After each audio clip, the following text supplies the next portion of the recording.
Oh, these numbers are going to be spicy for January. They're going to be in the media for sure. Can't wait to tell you about them. So, as you know, January has been some of the worst weather we've had in a very long time. January normally in Simcoe County gets 18 days of snow and about 5.5 inches of snow accumulation. This year we had 28 days of snow and almost 3.5 feet of accumulation. So as a result, that's put a damper on people doing almost anything. And as a result, we saw a massive decrease in the volume, so number of units sold, the volume of sales that we normally see in January. So our 10-year rolling average for January should be about 563 units in Simcoe County that sold through. But what we saw was 353, a 37% decline on our 10-year rolling average. So what does that mean? Well, it means that inventory levels are going to climb because people just didn't buy houses. It also meant because the weather was so bad, people didn't want to list their houses. So the number of new listings did go up, but not as dramatically as we normally see it. But then sales fell, which we've never seen this. Sales between December and January very rarely fall.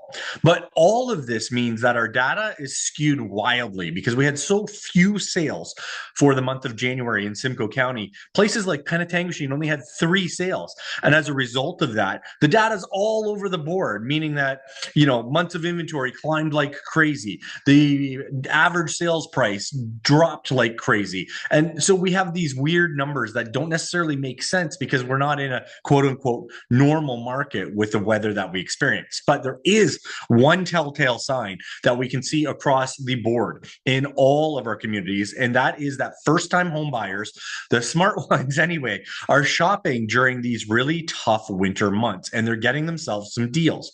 For instance, in Midland, we had 16 sales in Midland, and 13 of those sales were under $500,000 in value, pushing that average or median sales price way down. But it is a trend, and we need these first-time home buyers to come back because what they're doing is buying those first-time home buyer houses, and those first-time home buyer houses that are being sold, those people are buying that $600,000 to $800,000 home later on this year, and then that'll trickle up through the network or through the ecosystem of real estate. So as a result of that, it's great that we're seeing first-time home buyers come back. Now, why are first-time home buyers coming back? Well, because the Bank of Canada has stated that it does not want to increase or decrease its rates for 2026. Now, whether that comes true or not, that's what they've come out and said last year. And the most recent announcement holds true. We had another rate hold where we're sitting. So we're seeing rates for first-time home buyers coming in at that 3.8 to 4.1% lending rate, which is good for a first-time home buyer. It's actually below what the 30-year rolling average is for lending. So it's actually a pretty decent rate. And with housing prices have dropped to 2021 levels, they're starting to see prices that make sense to them to buy instead of rent. Now, what does this mean for sellers, though? For sellers, it means stability. You know, when you put your house up for market, what you're going to get. Now, does this mean that we're going to see increase in prices over the next year? Highly unlikely. And the reason for that is because what's happening is those first-time home buyers that are coming back to market are going to start eating through the inventory. So we're unlikely to see an increase in any prices over the next 1 to 2 years at least. And Royal Bank has also come out and said very same thing, is that don't put your life on hold because we don't know when price increases will happen. So if you're looking to sell, move on with the next phase of your life. Put your house for sale and get something at a better price because we're seeing all the prices have deflated over the last 5 years, like I said again, to 2021 levels. All right. So going through the numbers real quick, we saw price decreases in almost every market due to all those first-time home buyer houses cycling through. The one anomaly to that was Wasaga Beach, where we saw Wasaga Beach's increase by 22% in month-over-month prices, year-over-year prices, and month-over-month prices. So there was an increase in Wasaga Beach, and that's with 23 sales, very respectable amount, very close to what we have seen historically, both in December and in January of last year. Collingwood saw a small decrease in its overall prices. Barrie saw a small decrease in its overall prices. Tay saw a 15% decrease, but again, we saw a lot of low value houses and a very small sample size of only 7 houses that sold in Tay. Now, Tiny had 9 sales. It's very low for Tiny. It's a decrease from our December numbers, but we would expect with the inventory levels that we're seeing in Tiny that there will be a lot more motivated sellers and activity this year. Penetanguishene saw a big decrease in prices at median prices, and again, first-time home buyers hovering over that.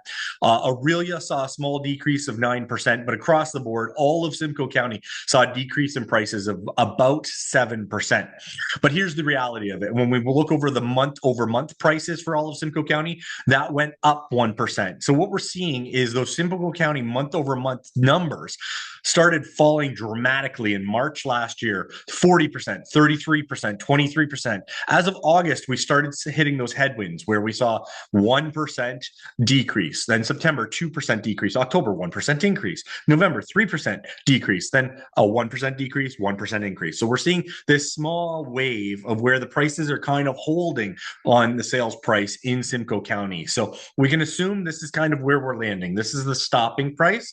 So with the inventory that's out there, first-time home buyers are jumping back in because they're seeing the prices are now holding. Sellers get stability because they know what they can sell their property for, and we're going to see a hold on the Bank of Canada's rates. So as long as you have confidence in what's happening in your world and the time is right for you to either buy or sell, it looks like the next year to 2 years is going to be a great window for those looking to upsize or get into the market for the first time.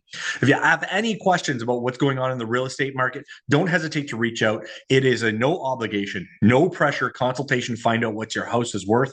And if you're a buyer, I have all sorts of ideas on how you can get into the market. Even if you're not currently qualified, we can help you get there as fast as humanly possible. Don't hesitate to reach out. I would love to help each and every one of you.